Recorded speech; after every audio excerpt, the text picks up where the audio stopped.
آپ اگر نبی صلی اللہ علیہ وسلم کی مبارک زندگی کو دیکھیں کہ جب وحی اتری تو ابتدا وحی میں نبی صلی اللہ علیہ وسلم نے جا کر اپنے دل کا غم کس کے سامنے کھولا؟ اپنی بیوی کے سامنے۔ بیوی نے کمبل اڑایا، بیوی نے لٹایا، بیوی نے تسلی کی باتیں کی۔ بیوی ہی ورقہ بن نوفل کے پاس لے کر گئی تو دیکھیے زندگی کے اتنے بڑے بوجھ کے موقع پر بیوی ساتھ نظر آتی ہیں۔ اور نبی صلی اللہ علیہ وسلم کی وفات کس حالت میں ہوئی کہ سیدہ عائشہ صدیقہ رضی اللہ تعالیٰ عنہا کی گود میں آپ کا سر مبارک تھا۔ کیا ابو بکر و عمر نہیں ہو سکتے تھے؟ صحابہ کرام اس جگہ خدمت کے لیے نہیں ہو سکتے تھے؟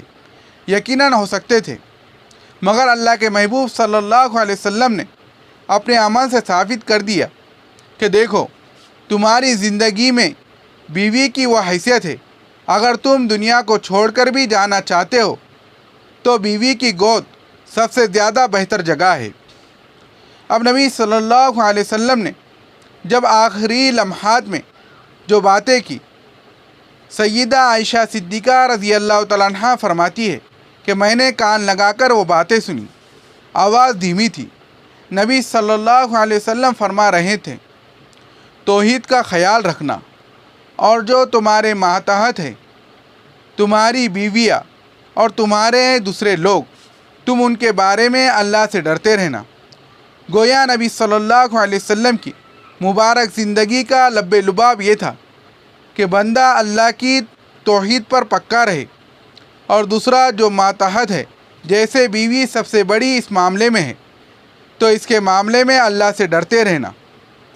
رحمان کے بندے اللہ سے دعا کرتے ہیں، اے اللہ ہمیں ایسی بیویاں دے اور ایسی اولادیں دے جو ہماری آنکھوں کی ٹھنڈک بنے، کہ جن کو دیکھیں تو دل باغ باغ ہو جائے، طبیعت میں فرحت پیدا ہو جائے، ترنگ آ جائے۔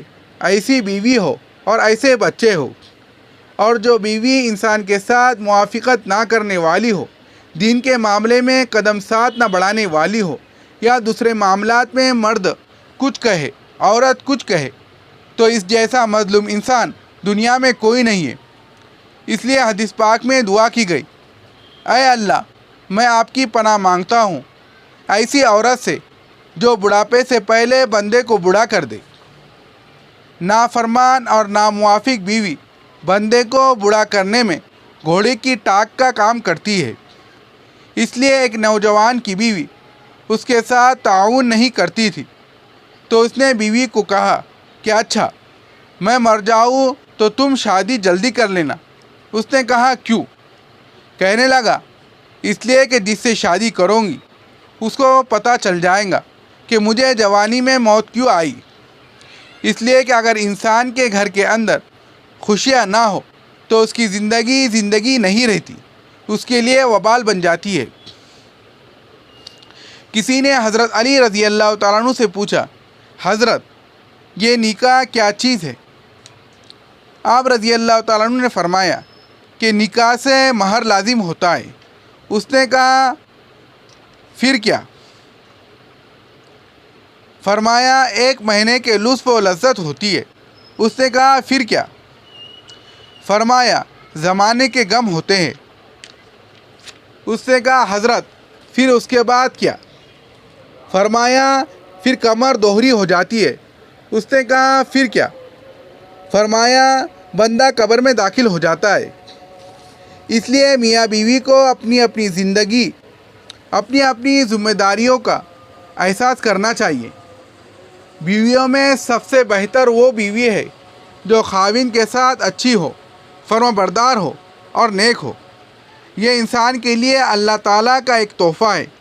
اور خاوندوں میں سب سے بہتر خاوند حدیث پاک میں فرمایا وہ جو عورتوں کے لیے بہتر ہو، ان کے ساتھ الفت و محبت کا سلوک رکھے، اچھی معاشرت رکھے۔